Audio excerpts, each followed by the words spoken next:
আসসালামু আলাইকুম রহমতুল্লাহ। কেমন আছেন সবাই? আশা করি সবাই ভালো আছেন। আমি আলহামদুলিল্লাহ, আল্লাহর রহমতে আপনাদের দোয়ায় অনেক অনেক ভালো এবং সুস্থ থেকে 2025 সালের একদম লেটেস্ট আপডেট ভিডিও নিয়ে আপনাদের মাঝে হাজির হলাম। কারণ বিগত অনেক দিন যাবত, অনেক মাস যাবত আপনারা আমাকে প্রশ্ন করতেছিলেন যে ভাই 2025 সালে দুবাই ট্যাক্সিতে আসা কেমন হবে। যদিও দুবাই 2025 সালের আজকে এপ্রিল মাস, 4 মাস কেটে গেছে, এখন পর্যন্ত আমি কোনো আপডেট দেই নাই। সেটার পিছনে একটা কারণ আছে। আমি প্রতি বছরই তো একটা ভিডিও করি যে 2024 সালে আসলে কেমন হবে, 2025 সালে আসলে কেমন হবে, বা 22-এ কেমন হবে, এরকম আমি ভিডিও দিয়েছিলাম। কিন্তু আমি এই যে 25-এর যে ভিডিওটা, সেটা আমি 4 মাস পরে কেন দিচ্ছি? ওকে, 25-এর ভিডিওটা 4 মাস পরে দেওয়ার কারণ হচ্ছে যে গত 7 থেকে 8 মাস যাবৎ একটা বড় একটা জটিলতার মধ্যে আমরা ছিলাম। ভিসাগুলো হচ্ছিল না, যেখানে ভিসাই হচ্ছিল না, যেখানে ভিসা করতে পারছিলাম না, যেখানে আমরা দুবাই সরকার বা দুবাই ইমিগ্রেশনের সাথে আমরা পেরে উঠতেছিলাম না, সেখানে 2025 সালে দুবাই ট্যাক্সিতে আসলে কেমন হবে এমন একটা ভিডিও কেমন বেমানান ছিল। এই কারণে আমি আসলে এতদিন এই ভিডিওটা বানাই নাই, কিন্তু এখন আসলে সময় আসছে এই ভিডিওটা করার এবং আপনাদের এই প্রশ্নের জবাব দেওয়ার যে 2025 সালে দুবাই ট্যাক্সিতে আসা কেমন হবে। ওকে, 2025 সালে দুবাই ট্যাক্সিতে আসা কেমন হবে এই প্রশ্নের জবাবের শুরুতে আমি একটু গোড়া থেকে শুরু করি। কারণটা হচ্ছে যে এখনও দেখি যে আপনারা অনেকেই প্রশ্ন করেন যে ভাই, আমি দুবাই ট্যাক্সিতে আসতে চাই, দুবাই ট্যাক্সিতে আসতে হলে কী কী যোগ্যতা লাগবে, কেমন হবে দুবাই ট্যাক্সি আসা ঠিক হবে কি হবে না।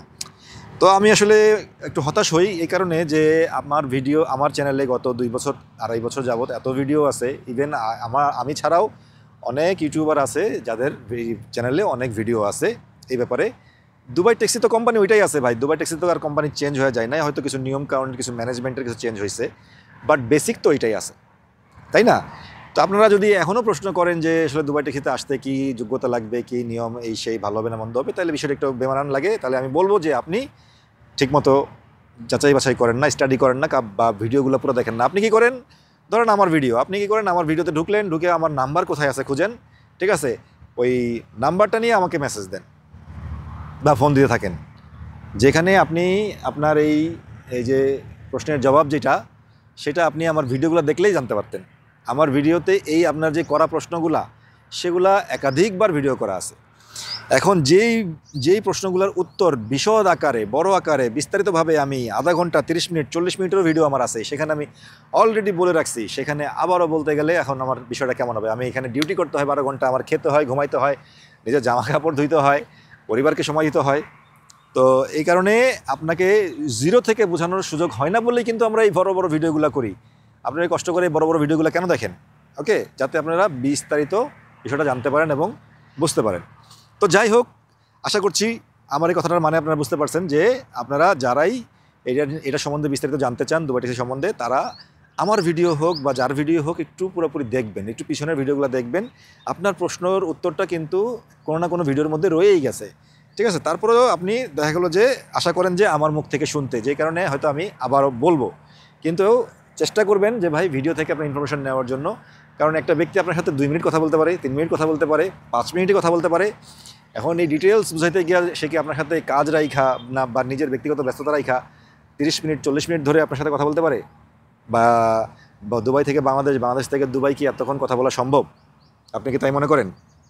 যদি মনে করে থাকেন তাহলে সেটা আপনার বোকামি। ওকে, সবারই সময়ের মূল্য আছে, সবারই নিজের ব্যস্ততা আছে, কাজ আছে। তো যাই হোক, যাই হয়েছে, আশা করি বুঝতে পারছেন যে আপনারা ভিডিও দেখেই বেশি বুঝে নেওয়ার চেষ্টা করবেন। এখন যেহেতু 2025 সালের দুবাই ট্যাক্সিতে আসা কেমন হবে, 2025 সালে দুবাই ট্যাক্সিতে আসা কেমন হবে এই নিয়ে আজকে কথা হচ্ছে। তা আমি প্রথমে শুরু করি যে আপনি যদি দুবাই ট্যাক্সিতে আসতে চান তাহলে আপনার কী কী যোগ্যতা লাগবে।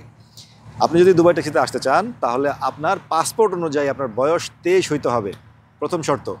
23 পূর্ণ না হইলে হবে না, আপনার 22 বছর 1 মাস 2 মাস হবে না। ওকে, 23 বছর পূর্ণ হইতে হবে, তাহলে আপনি আসতে পারবেন। এটা হচ্ছে প্রথম শর্ত পাসপোর্ট অনুযায়ী। দ্বিতীয় শর্ত হচ্ছে যে আপনার পড়াশোনাটা একটু ভালো হইতে হবে। আমি বলবো যে মিনিমাম এসএসসি পাস না হইলে একটা মানুষ এই যে দুবাই ট্যাক্সির পথে যে পরীক্ষাগুলো, যে বাধাগুলো, সেগুলো অতিক্রম করতে পারবে না। এসএসসি পাস না হোক, এসএসসি পর্যন্ত পড়াশোনা করছে, ফেল করছে, হ্যাঁ, বা বেসিক ইংলিশটা খুব ভালো পারে, একটা লাইন রিডিং পড়ে সে মানে বুঝে উত্তর করতে পারে, কি প্রশ্ন আসছে এখানে সেটা বুঝে এবং সেটা উত্তর করতে পারে, এতটুকু যোগ্যতা তার লাগবে। আমি দেখেছি যে অনেক পঞ্চম ষষ্ঠ শ্রেণী বা 7 পর্যন্ত 8 পর্যন্ত পড়া লোক ভালো ইংলিশ পারেন এবং বোঝেন, তাদের ব্যাপারটা আলাদা। তারা যদি ওইরকম রিডিং পড়ে মানে বোঝেন, আমার চ্যানেলে ভিডিও দেওয়া আছে, সেগুলো দেখে যদি মনে করেন যেগুলো আপনারা পারবেন, তাহলে আপনারা আসতে পারেন। আদারওয়াইজ আমি রিকমেন্ড করবো যে মিনিমাম এসএসসির নিচে আপনি আসা উচিত হবে না। যে যাই বলুক না কেন, যে এজেন্সি, যে দালাল, যে লোকই যাই বলুক না কেন, কারো কথায় কান দেবেন না ভাই। সে আপনার কাছ থেকে জাস্ট কিছু টাকা প্রফিটের জন্য আপনাকে একটা মহাসাগরে, একটা বিপদের সাগরে ফালায় দেওয়ার জন্য কাজটা করতেছে। যে আপনাকে বলতেছে যে আপনার এই পড়াশোনায়ও আপনি যেতে পারবেন। বিশ্বাস করেন, পড়াশোনাগুলো অনেক কঠিন। অনেক ভালো ভালো শিক্ষিত পোলাপানো এখানে আমার কাছে বলছে যে ভাই আমি কলেজ পার করে আসছি, ইউনিভার্সিটি পার করে আসছি, তবুও এত কষ্টের পড়াশোনা আমি করি নাই। ওকে, সো আমার এই কথাটার মানে আসলে আশা করি বুঝতে পারছেন যে যাদের পড়াশোনা একটু কম ভাই, তারা অনুগ্রহ করে দুবাই টিকিতে আসার চেষ্টা করবেন না। যদি কারো প্ররোচনায় পড়ে বা নিজের অতি চালাকিতে চলে আসেন, তাহলে এখানে আপনি বিপদে পড়া ছাড়া বা ব্যর্থ হয়ে খালি হাতে দেশে ফিরে যাওয়া ছাড়া কোনো উপায় নাই। ওকে, যাই হোক, বেসিক ছিল যে বয়স হইতে হবে 23 এবং পড়াশোনা হইতে হবে এসএসসির উপরে। এইবার দুইটা জিনিস আপনাকে বুঝতে হবে, দুইটা জিনিস। আপনার বয়স ঠিক আছে, আপনার পড়াশোনা ঠিক আছে, ওকে। এবার আপনাকে দুইটা জিনিস জানতে হবে যে এক, সময় কেমন লাগবে, বাংলাদেশে আবেদন করার পরে সময় কেমন লাগবে, এবং দুবাইতে আসার পরে গাড়ি পাইতে কেমন সময় লাগবে। এই দুটো জিনিস আপনাকে আবার বুঝতে হবে। এবং নিজের সাথে নিজে, পরিবারের সাথে, পরিবারের সাথে, সবার সাথে, যদি আপনার স্ত্রী থাকে, আপনার বাবা মা, গার্জিয়ান যারা থাকুক না কেন, তাদের সাথে বসে এটা নিয়ে আলোচনা করতে হবে। কারণ আপনার একটা মানসিক এবং আর্থিক দুই সাপোর্টটাই এখানে প্রয়োজন। ওকে, প্রথমে আসি বাংলাদেশের সময়। বাংলাদেশ থেকে যদি আপনি আবেদন করেন, তাহলে আপনার আবেদন করার মিনিমাম 3 মাস লাগবে। একেবারে মিনিমাম 3 মাস, উপরে 6 মাস লাগতে পারে, প্লাসও লাগতে পারে। এই যে যেমন ধরেন, এই যে এখন একটা জটিলতার মধ্যে যারা পড়লো, যারা এই যে গত 7 মাস 8 মাস 9 মাস যাবত অপেক্ষা করলো, তাদের তো একই অবস্থা। তারা তো হয়তো 2 মাস 3 মাসে আশা করছিল, ওকে, কিন্তু তাদের কিন্তু আজকে 7 মাস 8 মাস 9 মাস যাবত অপেক্ষা করতে হয়েছে। এরকম যদি কোনো জটিলতা সৃষ্টি হয়ে যায়, তাহলে আপনাকে অপেক্ষা করতে হইতে পারে। ওকে, মোট কথা আপনি অ্যাভারেজে 6 মাস ধরে রাখেন যে দুবাই টিকিতে আসতে হলে আপনার 6 মাস অপেক্ষা করতে হইতে পারে আবেদন করার পরে। তাই যারা দুবাই টিকিতে আমার এই কথা শোনার পরে আবেদন করবেন, যারা পরিবারের সাথে, স্ত্রীর সাথে, বাবা মার সাথে, গার্জেনের সাথে আলাপ করে ডিসিশন নেবেন যে আপনারা আসবেন, তারা অনুগ্রহ করে আবেদন করার পর নিজের কাজ ছেড়ে দিবেন না। আমার খুবই বিরক্ত লাগে, খুবই রাগ হয় এমন কিছু লোকের কমেন্ট দেখলে, যে যারা বলে যে ভাই আমি 8 মাস 9 মাস ধরে বসে আছি, 6 মাস ধরে বসে আছি, আমার কাজ নাই, আমি বেকার, আমি কাজ ছেড়ে দিছি, ব্যবসা ছেড়ে দিছি, ওইটা বেঁচে ফেলছি, সেটা বেঁচে ফেলছি, ঠিক আছে। তো আমার কাছে আমি অবাক হই যে ভাই এটা কোন ধরনের মূর্খতা। আপনি কি মূর্খ? আপনি কি রিক্সাওয়ালা? আপনি কি লেবার? আপনি একটা স্মার্ট মানুষ, একটা শিক্ষিত মানুষ, আপনি একটা শিক্ষিত জায়গায় আসতেছেন, দুবাই ট্যাক্সিতে আসতেছেন, আপনি জানতেছেন যে দুবাই ট্যাক্সিতে আসলে আমার একটা সময় লাগে, তাহলে আপনি কেন কাজ ছেড়ে বসে থাকবেন? আমার কোন ভিডিওতে আমি বলছি যে আপনি কাজ ছেড়ে বসে থাকেন? আমি সোহাগ, যেদিন আমার ফ্লাইট, তার আগের দিন আমি অফিস করছি। আমার অফিসের লোকজন জানেই না যে কালকে আমার ফ্লাইট। ওকে, বেতন বড় কথা না। আমি হয়তো ওই মাসের কটা দিন বেতন পাই নাই, বেতন বড় কথা না। আমি নিজেকে একটা কর্মের মধ্যে রাখছিলাম। ওকে, আমি ওই যে মূর্খ রিক্সাওয়ালা লেবারদের মতো ওই যে টাকা ঢালছি, ফাইল ওপেন করছি, বাস আমি দুবাই ট্যাক্সি চলে যেতেছি, ওইরকম আশা নিয়ে বসে থাকি নাই। আপনিও সেটা করতে পারবেন না যদি আপনি দুবাই ট্যাক্সিতে আসতে চান। তাই অনুগ্রহ করে আমার এই ভিডিও দেখার পর থেকে কেউ দুবাই ট্যাক্সিতে আবেদন করার পরে নিজের কর্ম ছেড়ে দেবেন না। আপনি যদি চাকরি করেন, চাকরি করতে থাকবেন। আপনি যদি ব্যবসা করেন, ব্যবসা করতে থাকবেন। যেদিন আপনার হাতে ভিসাটা যাবে, সেদিন ওই ভিসার মধ্যে 2টা মাস মেয়াদ থাকে ভাই। আপনার ভিসার মধ্যে 2টা মাস মেয়াদ থাকে। আপনি 2 মাসের মধ্যে আপনার চাকরি বলেন, ব্যবসা বলেন, সব কিছু গুছাইতে পারবেন। ওকে, যথেষ্ট সময় থাকে আপনার। আগে ছেড়ে বসে থাকার মতো ভিসা এটা না, আগে ছেড়ে বসে থাকার মতো কাজ এটা না, দুবাই ট্যাক্সি না। ওকে, তো আশা করি আমার এই ভিডিওর পরে কেউ আবেদন করে নিজের কর্ম ছেড়ে দিবেন না। আপনি যে কাজে আছেন সেই কাজ করতে থাকবেন। না থাকলে কোনো একটা কাজ নিয়ে ব্যস্ত থাকবেন, অপেক্ষা করবেন। এজেন্সিতে 15 দিন 20 দিন পর পর, 1 মাস পর পর একবার খোঁচা দিবেন। ওকে, মনে রাখবেন, একটা এজেন্সি বা একটা এজেন্ট যদি আপনার ভিসাটা করতে পারে, তাহলে তার 2 পয়সা লাভ আছে। আপনাকে বসায় রেখে, আপনার ভিসা না করে আপনাকে ফালা রেখে তার 1 পয়সার কোনো লাভ নাই। তার অফিস ভাড়া আছে, তার স্টাফ বেতন আছে। ওকে, তার প্রচুর খরচ আছে। আমাদের যে এজেন্সি আলানাস ওভারসিজ, তারা আলানাস ওভারসিজের এত বড় অফিস বাংলাদেশে, সেটার একটা ভাড়া আছে। দুবাইতে এত বড় অফিস, সেটার একটা খরচা আছে, ভাড়া আছে। এতগুলো স্টাফ, সেটার ভাড়া আছে, বেতন আছে, তাদের খরচা আছে ভাই। আপনাদের যদি ভিসা করতে পারি, আপনাদেরকে যদি আনতে পারি, আপনাদের দিয়ে 2টা পয়সা লাভ হয়, তাহলে আমরা চলতে পারি।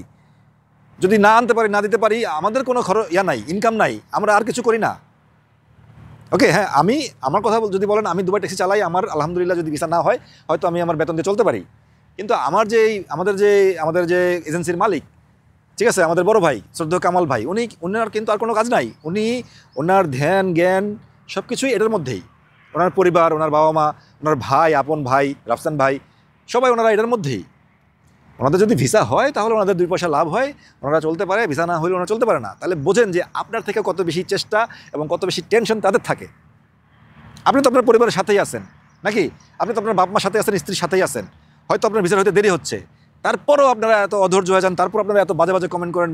আমার খুবই বিরক্ত লাগে ভাই। আমি বলতেছি বারবার যে যদি আপনার দুবাই ট্যাক্সিতে আসতে হয় আপনাকে বাংলাদেশে অপেক্ষা করতে হইতে পারে, আর যদি জলদি হয় সেটা আপনার ভাগ্য। এখন এই যে এত জোর দিয়ে বলতেছে যে দেরি হবেই, বিষয়টা কিন্তু এমনও না। দেরিটা হয় বিভিন্ন কারণে। ওই কারণটার জন্য আমরা দায়ী না, ওই কারণটার জন্য আমাদের সিচুয়েশন দায়ী, সরকার বা এই দেশের অবস্থা, বাংলাদেশের পরিস্থিতি। আমাদের দেশে এখন সরকার নাই, আমরা এখন একটা গার্জিয়ানবিহীন একটা অবস্থায় আছি। তা আমাদেরকে এখন যে কোনো দেশ, পৃথিবীর যে কোনো দেশে আমাদেরকে এখন একটা অন্য চোখে দেখবে, এটা স্বাভাবিক, তাই না? তো সময় লাগতে পারে, দেরি হতে পারে, বাট আমি যেহেতু সোহাগ বললি, আপনাদেরকে প্রমাণ দিচ্ছি বারবার, একাধিকবার প্রমাণিত হচ্ছে যে আপনি যদি ধৈর্য ধারণ করতে পারেন, আপনি যদি অপেক্ষা করতে পারেন, তাহলে আপনি দুবাই ট্যাক্সির ভিসা পাবেন। তাহলে এটা পাবেন। আমি না বুঝে না জেনে আপনাকে বলতেছি না ভাই। আমি দুবাই ট্যাক্সি সম্বন্ধে জানি। আজকে 3টা বছর যাবত আমি এখানে আসি। আমার হাত দিয়ে আলহামদুলিল্লাহ 200-র উপরে লোক এই দুবাই ট্যাক্সিতে আমি আনছি। এই দুবাই ট্যাক্সি কোম্পানিটা এত বড়, এত ট্যাক্সি ড্রাইভার এত দরকার পড়ে, হ্যাঁ, যে আপনার বাংলাদেশ থেকে যা আনে, যতটুকু আনতে পারে তার 4 গুণ আনলেও এটা কাভার হবে না। আপনারা কি মনে করেন শুধু বাংলাদেশ থেকে লোক আনে এরা? না, এরা ইন্ডিয়ায় যায়, এরা হচ্ছে নেপালে যায়, এরা হচ্ছে যায় আপনার ইজিপ্টে যায়, মিশরে যায়, তারপরে শ্রীলঙ্কায় যায়। ওকে, বিভিন্ন দেশ থেকে এরা এনে এটা কাভার করার চেষ্টা করে। ওকে, তো বাংলাদেশ থেকে যতটুকু লোক তারা আনতে পারে তার 4 গুণ আনলেও এদের চাহিদা শেষ হবে না। এত বড় একটা কোম্পানি, এখানে হাজার হাজার ড্রাইভার, ঠিক আছে? এখন আবার যদি বলদের মতো প্রশ্ন করেন যে ভাই এত লোক দিয়ে তারা কী করে, হ্যাঁ, তাহলে কিন্তু মানে আবারও মাথাটা আমার গরম হবে। যদিও একাধিকবার বলছি, আবারও বলি যে এই যে এতগুলো লোক, এটা একটা মানুষ, এরা ইটস নট রোবট। তারা রোবট না, মানুষ। একটা মানুষ অসুস্থ হয়, একটা মানুষ মারা যায়, একটা মানুষের মন ঘুরে, তাই না? তো কেউ এখানে বিজনেসম্যান হয়ে যায়, কেউ এখান থেকে ইউরোপ চলে যায়, কেউ নিজে গাড়ি কেনে, ভিসা চেঞ্জ করে ফেলে। কারো দ্বারা এটা ভালো লাগে, কারো দ্বারা ভালো লাগে না। কেউ করতে পারে, কেউ করতে পারে না। যেমনি এই লোকগুলো এখানে আসে, তেমনি এখান থেকে লোক যায়ও। আর লোক যায় বলেই তো লোক আসে নাকি? যারা ব্যর্থ হয়ে গেছে বা যারা পারতেছে না, যাদের দ্বারা হচ্ছে না, যারা বুঝতেছে না কাজটা, তারাই তো চলে যাচ্ছে নাকি? এখন আপনিও যদি আসেন, না বুঝে আসেন, না জেনে আসেন, না মেনে আসেন, পরিশ্রমী না হন, আপনি যদি ওরকম কষ্ট না করতে পারেন, ধৈর্যশীল না হন, তাহলে হয়তো আপনার দ্বারা হবে না। আপনি আসবেন, আইসা 2 মাস পরে আপনি চলে যাবেন। তো আপনার জায়গাটা কাভার করার জন্য তো একটা লোক লাগবে ভাই। এটা তো এমন কোনো চাকরি না যে আপনি আজকে আসলেন, কালকে আপনাকে একটা চাবি দিয়ে দিলাম যে ভাই যাও চালাও। বিষয়টা এরকম না। আপনার এখানে লাইসেন্স লাগবে, আপনাকে এখানে ট্রেনিং দিতে হবে, আপনার অনেক কিছু কাজ আছে। এই প্রসেসগুলো কমপ্লিট করতে মোটামুটি মিনিমাম 7 থেকে 8 মাস সময় লাগে, যার কারণে দুবাই ট্যাক্সি চাইলেই আপনাকে ধুপ করে আনে, ধুপ করে গাড়ি দিয়ে দিতে পারে না। তো যাই হোক, ওভারঅল কথা বড় হয়ে যাচ্ছে। যেটা বলতে চাচ্ছি যে আপনার এখানে সময় লাগবে। আপনি যদি আবেদন করেন বাংলাদেশ থেকে, মিনিমাম 6 মাসের সময় লাগতে পারে, উপরে আরও বেশি লাগতে পারে বা কমও লাগতে পারে। ওকে, বিশেষ করে আমার কথা যদি আমি বলেন, আমার এজেন্সিতে আবেদন করাইলে আমার বাবা সবার সামনে সুন্দর একটা ফর্ম দেন, যেই ফর্মের মধ্যে লেখা থাকে যে আপনি 6 মাসের মধ্যে টাকা ফেরত যেতে পারবেন না, আপনার জমাকৃত টাকা 6 মাসের মধ্যে ভিসা না দিতে পারলে আমরা আপনাকে ডেকে 6 মাস পরে আপনার টাকা এবং পাসপোর্ট আমরা ফেরত দিয়ে দেবো। কিন্তু আপনি এই 6 মাসের মধ্যে আইসা 2 মাস পরে আইসা বললেন যে ভাই আমি যাবো না, আমার মন ঘুরে গেছে, আমার এ মারা গেছে, আমার ও মারা গেছে, এই অসুস্থ হয়ে গেছে, সেই অসুস্থ হয়ে গেছে, আমি এনে যাবো, এগুলো বললে হবে না। তাই আবেদন করার আগে, টাকা জমা দেওয়ার আগে 1000বার চিন্তাভাবনা করে, পরামর্শ করে, চিন্তাভাবনা করে তারপর দিবেন। সময় লাগবে বলছি, লাগতে পারে, লাগলে অপেক্ষা করবেন সুবোধ বালকের মতো। ওকে, এবার আসেন দুবাইতে আসার পর এতদিন জানতেন যে আপনারা 1 বছর সময় লাগে, 1.5 বছর সময় লাগে মানুষের পক্ষে থাকতে হয়। কিন্তু এখন গত বছরখানেক যাবত যে নিয়ম চলতেছে, সেই নিয়মে কি চলতেছে যে লাইসেন্সের টাকা নিজে নিয়ে আসতে হচ্ছে। ওকে, তো লাইসেন্সের টাকা নিজে নিয়ে আসার কারণে আগে কি হয়তো, দুবাই ট্যাক্সি যখন লাইসেন্সটা আপনাকে দিত, যেমন আমাকে দিয়েছিল, এবং কিছুদিন আগেও একটা বড় ব্যাচ দুবাই ট্যাক্সি লাইসেন্সের টাকা দিয়েছে, যাদেরকে 4টা মাস বসায় রাখছে, 4 থেকে 5 মাস। তো ভাই ওরা একটা বড় কোম্পানি, ওদের অনেক ম্যানেজমেন্ট আছে, অনেক সিস্টেম আছে, ধাপ টাপ আছে, এগুলো পার করে একটা স্টেপে যাওয়ার জন্য ওদের সময় লাগে। এখন আপনি যদি কোনো কিছু ওদের কাছ থেকে চান, ওদের কাছ থেকে পাইতে যান, তাহলে আপনাকে ওদের সময় মতো, ওদের সিস্টেম মতো আসতে হবে। আর সেক্ষেত্রে যদি ওরা সময় নষ্ট করে, আপনাকে কিছু বলার নাই, কারণ আপনি এখানে ইনভেস্ট করতেছেন না। আপনি বাংলাদেশের টাকা প্রায় 2 লক্ষ টাকার একটা সার্ভিস আপনাদের কাছ থেকে আপাতত ফ্রি চাচ্ছেন, তাহলে ওদের মন মতো আপনি যেতে হবে। তাই ওদের মন মতো যেতে হলে সময় নষ্ট হয় অনেক, এইটা চিন্তাভাবনা করে। আর লাইসেন্স নেওয়ার পরেও অনেকে অনেক দিকে চলে যায়, অনেক ধরনের মত পাল্টায় ফেলায়। এই কারণে তারাও এখন চিন্তা করছে যে লাইসেন্সের টাকাটা তারা দিচ্ছে না, গত প্রায় বছরখানেক যাবত দিচ্ছে না। লাস্ট যতগুলো ব্যাচ আসছে সবগুলো ব্যাচেরই একই অবস্থা। তো যাই হোক, মূল কথা হচ্ছে যে যেহেতু লাইসেন্সের টাকাটা আপনাকে নিজেই দিতে হচ্ছে, আপনি নিজেই দিচ্ছেন, সেহেতু আপনার এখন দুবাইতে যে সময়টা আগে লাগতো 1 বছর 13 মাস 14 মাস 15 মাস শুনছেন, সেগুলো এখন আর ওইভাবে লাগতেছে না। এখন আপনার সময় লাগবে সর্বোচ্চ 7 থেকে 8 মাস, সর্বোচ্চ 5-6 মাসের মধ্যে হয়ে যেতে পারে। আপনি আসার সাথে সাথেই আপনার মেডিকেল হয়ে যাবে, ফিঙ্গার হয়ে যাবে, আইডি কার্ড চলে আসবে মাসখানেকের মধ্যে সর্বোচ্চ। তারও কম সময় লাগবে আইডি কার্ড আসতে। এই আইডি কার্ড আসার আগেই এখন স্কুলে পাঠানো হচ্ছে। আগে তো আইডি কার্ড আসতো, বসে থাকতেন, তারপরে কবে স্কুলের ফাইল ওপেন হইতো, কোম্পানির দিকে চায় থাকতেন, আল্লাহর দিকে চায় থাকতেন, এরপর একদিন হইলে আপনি যাইতেন স্কুলে, আর না হলে নাই। কিন্তু এখন আপনি আপনার পকেটে টাকা, আপনার আইডি কার্ড আসার আগেই আপনার স্কুলের ফাইলে আপনার মেল চলে যাচ্ছে আপনার নাম দিয়ে, ঠিক আছে? আপনি গিয়ে আগেই ক্লাস শুরু করতে পারতেছেন। আইডি পরে জমা দাও, ক্লাস আগে করো, কারণ তুমি টাকা পে করে দিছো। সহজ ব্যাপার, তাই সময়টা কম লাগবে। এবং লাইসেন্সের ব্যাপারে বলি, আপনারা যদি না জানে থাকেন তাহলে একটু তথ্য নিয়ে দেখবেন যে দুবাই শহরে একটা ড্রাইভিং লাইসেন্স নিতে আনলিমিটেড প্যাকেজ, মানে হচ্ছে যে আপনি যতবারই ফেল করেন না কেন আপনাকে আবার ক্লাস দেওয়া হবে, আপনাকে আবার পরীক্ষায় বসতে দেওয়া হবে। তো একটা আনলিমিটেড প্যাকেজের মূল্য এই দেশে 9 থেকে 9.5 হাজার দিরহাম। ওকে, তো সেই 9 থেকে 9.5 হাজার টাকার দিরহাম প্রায় 50% ছাড় করে দিছে আমাদের দুবাই ট্যাক্সি। তারা চিন্তা করছে যে এতগুলো টাকা মানুষের উপরে না দিয়ে আমরা একটা 50% ছাড় করে দিই এবং তারা সেটা নগদ দিয়েই ঢুকে যাক, তাদের সময় বাঁচুক, টাকা বাঁচুক। এবং সেটাই হচ্ছে, আপনি মাত্র 5,000 সামথিং টাকায়, 5,100 200 300 এরকম টাকায় আপনি লাইসেন্সটা পাচ্ছেন। কোথায় 9,500, কোথায় 5,000 বা 5,500। ঠিক আছে, দেখেন 50% করে দিয়েছে আপনার জন্য। একটা স্কুলের সাথে কন্ট্যাক্ট করে দিয়েছে, ওই স্কুল আমাদেরকে কর্পোরেট একটা ছাড় দিচ্ছে। ঠিক আছে, কর্পোরেট ছাড় দিচ্ছে কেন? কারণ হচ্ছে যে এই যে দুবাই ট্যাক্সি, এই যে আমাদের কোম্পানি, এই স্কুলটাকে হাজার হাজার স্টুডেন্ট দিচ্ছে প্রতিনিয়ত। ওকে, যার কারণে তারা এই কর্পোরেট ছাড়টা আমাদের এই দুবাই ট্যাক্সিকে দিচ্ছে। আপনার উপকার হচ্ছে যে আপনি 50% খরচে লাইসেন্সটা পাচ্ছেন। এবং দুবাই ট্যাক্সির সুবিধা হচ্ছে যে দুবাই ট্যাক্সির কোনো হ্যাসেল নিতে হচ্ছে না, লাইসেন্সের টাকা নিয়ে টেনশন করতে হচ্ছে না, কেউ তার কাছে কাউ করতেছে না যে আমার লাইসেন্সের টাকাটা পে করেন, অথবা কেউ যদি লাইসেন্স নিয়ে চলেও যায় তাতে তার কোনো প্রবলেম হচ্ছে না। প্লাস আপনার আরেকটা সুবিধা হচ্ছে, সেটা হচ্ছে যে আপনি ঋণই কম হচ্ছেন। আমি সোহা কোম্পানির কাছে 13,000 দিরহাম ঋণী হয়েছিলাম। এখন পর্যন্ত 2 বছর ধরে আমি গাড়ি চালাচ্ছি, এখন পর্যন্ত আমার অ্যাডমিন লোন 500 টাকা করে কাটা হচ্ছে। প্রথম 6 মাস না কাটার পরে 7ম মাস থেকে কাটা হচ্ছে। আলহামদুলিল্লাহ, আমি গত মাসে শেষ করছি। ঠিক আছে, তো যাই হোক, এই যে অ্যাডমিন লোনের একটা বোঝা মাথায়, যে জিনিসটা আমার কাছ থেকে পরে কাটবেই, যেটা আমাকে দিতে হবেই, সেটা আমি এখনই দিয়ে দিই রে ভাই। আমি যদি 3.5 লাখ 3 লাখ 4 লাখ টাকা ব্যবস্থা করতে পারি, তাহলে হয়তো আর 1.5 লাখ টাকা ব্যবস্থা করতে পারবো, না পারার তো কোনো কিছু নাই। তো যেহেতু এখন লাইসেন্স নিজের টাকাতে করতে হচ্ছে, তাই সময় কম লাগতেছে। ইনশাআল্লাহ এখন থেকে প্রতি দুবাই আসার পরে আপনার সময় লাগবে 7 থেকে 8 মাসের মধ্যে ইনশাআল্লাহ আপনি গাড়ি পেয়ে যাবেন। ওকে, তো যাই হোক, আমি 2টা জিনিস বলছিলাম। একটা হচ্ছে যে আবেদন করলে বাংলাদেশ থেকে কেমন সময় লাগবে, আর আরেকটা হচ্ছে যে দুবাই থেকে কেমন সময় লাগবে। সময়ের ব্যাপারটা বুঝতে পারছেন। এবার আসেন খরচের ব্যাপারটাতে আসি। খরচের ব্যাপারটাতে আপনি আপনার প্রথমে যেটা করতে হবে সেটা হচ্ছে যে আপনার পছন্দ মতো একটা মানুষকে বেছে নিতে হবে, একটা এজেন্টকে বেছে নিতে হবে এবং তার এজেন্সিকে বেছে নিতে হবে। ওকে, তারপর তার কথা শুনবেন, তার অ্যামাউন্টটা শুনবেন। শোনার পর যদি আপনার কাছে ভালো লাগে, বিশ্বস্ত মনে হয়, কম মনে হয়, আপনি তার মাধ্যমে আসবেন। না হলে আপনি অন্য এজেন্সির কাছে যাবেন, অন্য এজেন্টের কাছে যাবেন। ওকে, টাকা নিয়ে আমি আমার একটা ভিডিওতে আমি একটা ইশারাও দিয়েছিলাম, সরাসরি বলার মতো সুযোগ নাই ভাই এখানে। এটা একটা বড় নেটওয়ার্ক, আসলে ঘুরে ফিরে আমরা সবাই একই, রসুনের গোড়া সব এক জায়গায়, এরকম একটা ব্যাপার আছে। তাই আমি যদি উপরের দিকে থুতু ফেলি, থুতুটা আমার গায়েই পড়বে। ঠিক আছে, যার কারণে আমি ওইরকম কিছু বলতে চাচ্ছি না। হ্যাঁ, এখানে অনেক ধরনের দালাল আছে। আপনার এলাকা ভিত্তিক দালালগুলো একটু ডেঞ্জারাস, তাদের কাছ থেকে একটু সাবধান থাকবেন। তারা আপনাকে এজেন্সি চেনাবে না, এজেন্ট চেনাবে না, কিচ্ছু বলবে না। আপনার ঘরের মধ্যে গিয়ে আপনার সাথে কথা বলবে, আপনার কাছ থেকে একটা বিগ অ্যামাউন্ট চাবে, বিগ অ্যামাউন্ট নেবে। ইভেন আপনি ফ্লাইট উঠা দুবাই আসার আগ পর্যন্ত আপনি জানবেনই না যে আপনি কার মাধ্যমে অ্যাপ্লাই করছেন, কোন এজেন্সি আপনার, কোন এজেন্ট আপনার, কিছু জানবেন না। তো এই ধরনের দালাল থেকে সাবধান। আপনি ভিডিও দেখেন, একজনকে শেয়ার করেন, অফিসে সরাসরি যান, সরাসরি গিয়ে আলাপ করেন আপনার পছন্দের এজেন্সি বা আপনার পছন্দের এজেন্টের মাধ্যমে।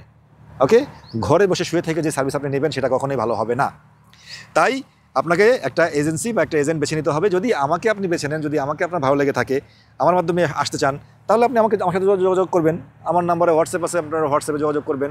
আমার বাবার নাম্বারে হোয়াটসঅ্যাপ আছে, ইমো আছে, সব কিছু আছে, সরাসরি তার নাম্বার খোলা আছে, তাকে কল দিবেন। আমাদের অফিসে যায় দেখা করবেন, আমাদের আলানা ওভারসিজের অফিসটা ভিজিট করবেন, দেখবেন আপনাদের কাছে কেমন লাগে। ওকে, তারপরে আপনারা ডিসিশন নিয়ে টাকা পয়সা সব কিছু যদি ঠিকঠাক লাগে তাহলে আপনারা আবেদন করে ফেলবেন। ওকে, তো এবার হচ্ছে যে মূল কথায় আসি। তো 2025 সালে দুবাই ট্যাক্সিতে আসা কেমন হবে, এটা ছিল মূল প্রশ্ন। এতক্ষণ বললাম যে আসতে হলে কি লাগবে, কেমন সময় লাগবে, কেমন খরচ হবে, এটা নিয়ে তখন কথা বললাম। এখন একটা ছোট করে বলতে চাচ্ছি যে 2025 সালে দুবাই ট্যাক্সিতে আসলে কেমন হবে। 2025 সালে অনেকে মনে করেন যে যত দিন যাচ্ছে তত মনে হয় এই জিনিসের চাহিদা কমে যাচ্ছে। আবার অনেকে এটাও মনে করেন যে ড্রাইভারলেস গাড়ি আসতেছে, রোবট গাড়ি, ঠিক আছে, ওই রোবট গাড়িতে আমাদেরকে খেয়ে ফেলবে, আমাদের ইনকাম হবে না, এরকম অনেক কিছু মনে করেন।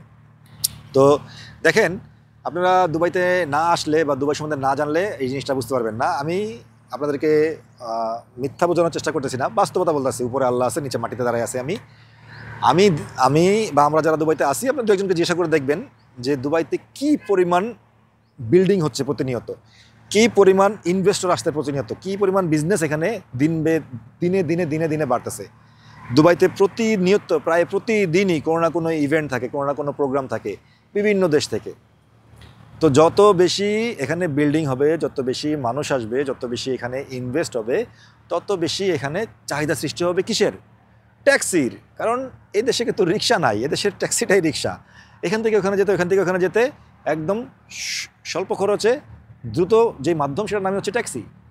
তো যত মানুষ এখানে আসবে, যত ইনভেস্ট এখানে হবে, যত বিজনেস এখানে হবে, যত বিল্ডিং এখানে হবে, তত বেশি ট্যাক্সি চাহিদা বাড়বে, তত বেশি কাজ বাড়বে। ওকে, তো আলহামদুলিল্লাহ চাহিদা অনুযায়ী দুবাই ট্যাক্সি নিয়মিত তাদের গাড়ি বাড়াচ্ছে, তাদের সুযোগ সুবিধা পরিসর বড় করতেছে। ইনশাল্লাহ আপনারা নিশ্চিন্তে 2025 সালে নিশ্চিন্তে আসতে পারেন। আমি বলবো যে একটা দেশে এসে, একটা প্রবাসে এসে সেই দেশে 2টা বছরও যদি ঠিকমতো কাজ করা যায় তাও এনাফ। এর মধ্যে আপনি আরও অনেক লাইন গার্ড চিনে যাবেন, বুঝে যাবেন, আপনার অনেক বিজনেস আইডিয়া চলে আসবে, আপনার বিজনেসের রাস্তাঘাট খুলে যাবে, আপনার জন্য পথ খুলে যাবে, আপনি নিজেই অনেক কিছু করতে পারবেন, অথবা নিজে আরবাব হয়ে যাবেন, গাড়ি কিনে ফেলবেন, বিজনেস দিবেন, বা এখান থেকে ইউরোপ চলে যাবেন।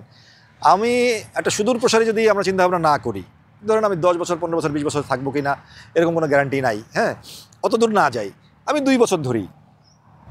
আপনি আসলেন, আসার পরে আপনি এখানে যদি 2টা বছর কাজ করতে পারেন, তাহলে আপনার যে আসার খরচ এবং প্রফিট সহ উঠে যাবে যদি আপনি পরিশ্রম করতে পারেন। ওকে, তো আগামী 2, 4, 5 বছর আমার মনে হয় 2030-এর আগে এমন কোনো কিছু আসবে না যেখানে ট্যাক্সির চাহিদা কমে যেতে পারে। আমার মনে হয় হয়তো 30-এর দিকে, 2030-এর দিকে হয়তো বা ওই ড্রাইভারলেস গাড়িগুলার, বা হয়তো উড়ন্ত ট্যাক্সি যেগুলা যে ছোটো ছোটো ড্রোন দিয়ে চলে, এই ধরনের বিষয়গুলো এসে যাবে, স্বাভাবিক, ঠিক আছে। একটা সময় পৃথিবীতে অনেক কিছুই ছিল, এখন ওগুলো বিলুপ্ত হয়ে গেছে। একটা সময় হয়তো এই ট্যাক্সিটাও বিলুপ্ত হয়ে যাবে, একটা সময় এই ড্রাইভার থাকবে না, সব কিছুই হইতে পারে, স্বাভাবিক। তবে সেটা একেবারে দ্রুত তা না। আপনি যে এখন এতগুলো টাকা ঢেলে এই দুবাইতে আসলে বা দুবাই ট্যাক্সিতে আসলে অনেক বড় লসে পড়ে যাবেন, বিষয়টা তা না। ওকে, আশা করি আগামী 2 থেকে 3 বছর বা 5 বছর আপনি সুন্দরভাবে কাজ করতে পারবেন এবং এখান থেকে কিছু টাকা করে নিতে পারবেন। যারা বাংলাদেশে আছেন, কিছু করতে পারতেছেন না, যাদের দ্বারা বাংলাদেশে কিছু হচ্ছে না, বা বাংলাদেশের পরিবেশটা আসলে এখন এরকম নাই কিছু করার, তারা নিশ্চিন্তে বা চিন্তাভাবনা না করে আমার কথা বিশ্বাস করে, ভরসা করে আসতে পারেন দুবাইতে বা দুবাই ট্যাক্সিতে। ঠিক আছে, দুবাইতে এখনও 2, 4, 5 বছর ট্যাক্সি চলবে, ট্যাক্সি চাহিদা থাকবে। এরপরের খবর পরেরা বোঝা যাবে, যদি আমরা বেঁচে থাকি। মানে জীবনের তো গ্যারান্টি নাই, বেঁচে থাকলে তো সবই দেখবো ইনশাল্লাহ। ঠিক আছে, তো আশা করি সবাই উত্তর পেয়ে গেছেন যে 2025 সালে দুবাই ট্যাক্সিতে আসলে কেমন হবে। ওকে, তো ইনশাল্লাহ সিদ্ধান্ত আপনার হাতে, চিন্তাভাবনা আপনার হাতে। ভিসা জটিলতা কেটে গেছে সেটাও বললাম, ভিসা এখন দ্রুতই হয়ে যাবে, বেশি দেরি হবে না, সেটাও বলে ফেললাম। তো আশা করতেছি যারা দুবাই ট্যাক্সিতে আসতে চাচ্ছেন তারা আর কোনো চিন্তাভাবনা না করে যত দ্রুত সম্ভব আপনারা আবেদনগুলো করে ফেলেন। ডেলিগেট লাগবে না, ইন্টারভিউ লাগবে না, আপনি শুধু সিদ্ধান্ত নেন। আপনারা শুধু আর্থিক এবং মানসিক প্রিপারেশন নেন এবং একটা এজেন্সি এবং একটা এজেন্ট পছন্দ করে আপনি আবেদন করে বসেন। আপনার যেই স্বাভাবিক কর্মকাণ্ড আছে সেগুলো চালায়া যান। যেদিন আপনার কাছে ভিসা হবে সেদিন ভিসায় আপনার 2 মাসের মেয়াদ থাকবে, সেই 2 মাসের মধ্যে আপনি আপনার সব কিছু গুছায় সুন্দরভাবে আল্লাহর নাম নিয়ে চলে আসবেন। তো ইনশাল্লাহ দেখা হচ্ছে আমার পরবর্তী ভিডিওতে। ততক্ষণ পর্যন্ত সবাই ভালো থাকুন, সুস্থ থাকুন। আসসালামু আলাইকুম ওয়া রাহমাতুল্লাহি ওয়া বারাকাতুহু।